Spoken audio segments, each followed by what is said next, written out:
By far, the most common real-world aggressive act you're going to face are pushes and shoves. A lot of people ignore this because they don't consider it a real attack. The problem is, if you don't diffuse it early, you can end up with a higher escalation. He can end up attacking you with different things because you didn't diffuse the pushes and shoves. Let's look at some easy ways to practice this. All you need is a partner to push on him. When he hits you square in the chest, he's going to know he's successful. You're going to feel that your balance is broken. So it's an easy thing to practice. You don't need a lot of space. You don't need a lot of time. The first thing we want to do as a drill is get out of the natural inclination to want to stand up and square with the guy. So when he pushes on you, it's a lot harder to stop that. So we want to practice the idea that if I think he's going to start being aggressive, he starts pushing on me, I want to give him a shoulder or turn sideways. It doesn't always have to be that dramatic. As he pushes me, I can just angle a little bit. Okay, so that's the first thing. Then he goes on the other side. Get used to being able to angle. It's nice to get on the outside of the arm. If I have time and I see it coming, push hard.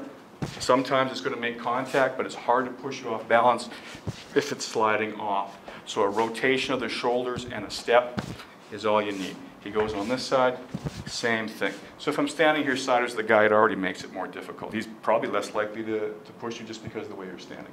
On the shoulders, sometimes I got to go under it, depending how tall he was. It doesn't look particularly realistic with my partner here, but if you get a big tall guy, it's fairly easy to drop your shoulder underneath if he's pushing down like that. Same idea. Then we're going to add the idea of elbow control. Remember, he can't get good force if he can't get that spring load behind there. So as he starts to push, I catch his arm, keep pushing, it's going to slide up the web of my hand, and then I catch it here. It's important to end up locking just behind the elbow here. That gives you a good grip. And when he pushes back, your leverage is actually really good here. It's going to take him at least a second or two to figure out that he can't, by force of his arm alone, push his arm back. By then I can get behind him, go to a choke, whatever is appropriate to the force of level force. So as he starts to push, I get used to moving and pushing at the elbow. He pushes on my shoulder, I go underneath. He pushes with the other hand, I just practice that. Sometimes maybe he makes contact and you have to move it off from the side. Certainly viable, but it's nice to get, like I said, on the outside of the arm.